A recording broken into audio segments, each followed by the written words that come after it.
You are all by now familiar with the brutality and the dastardly manner in which 26 innocent lives were prematurely terminated at Pahalgam on the 22nd of April.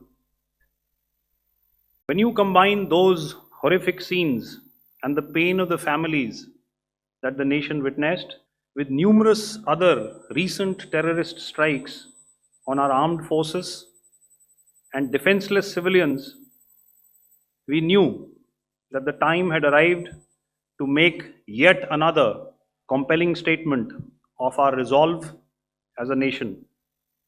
Operation Sindoor was conceptualized with a clear military aim to punish the perpetrators and planners of terror and to destroy their terror infrastructure. What I do not state here, of course, is the often stated determination of India and its intolerance to terror. It set into motion a very diligent and microscopic scarring of the terror landscape across the borders and the identification of terror camps and training sites.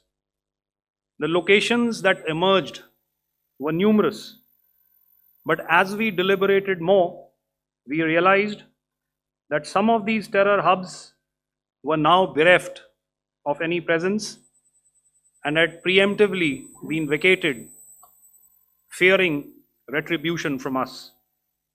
There was also a term of reference and our own binding, self-imposed restriction to target only terrorists and thus prevent collateral damage.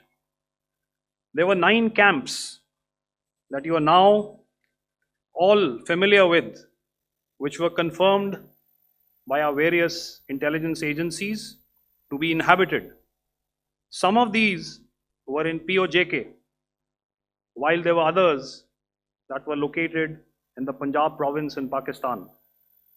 Nefarious places such as Muridke, the hub center of the Lashkar-e-Taiba, has over the years bred infamous characters such as Ajmal Kasab and the likes of David Headley.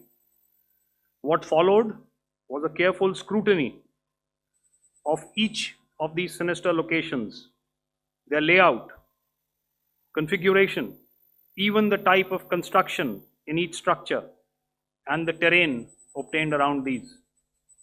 This was with an obvious intent to deduce and identify the exact vector that was required for their neutralization, as also the eyes in the sky that we would send up to ensure that we brought back evidence that we had indeed targeted what we set out to. The precise images of these engagements on that fateful and historical night have already been showcased during the first press statement on the 7th of May that was helmed by our Foreign Secretary. I have no doubt in my mind that we achieved total surprise, and those strikes across those 9 terror hubs left more than 100 terrorists killed, including high-value targets such as Yusuf Azhar, Abdul Malik Rauf, and Mudassir Ahmad that were involved in the hijack of IC-814 and the Pulwama blast. The line of control was also violated soon after by Pakistan, and the erratic and rattled response of our enemy was apparent from the number of civilians, inhabited villages, and religious sites such as Gurudwaras that were unfortunately hit by them, leading to a sad loss of lives.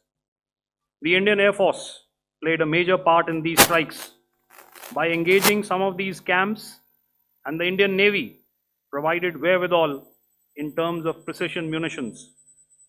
The Indian Air Force obviously had their assets up in the sky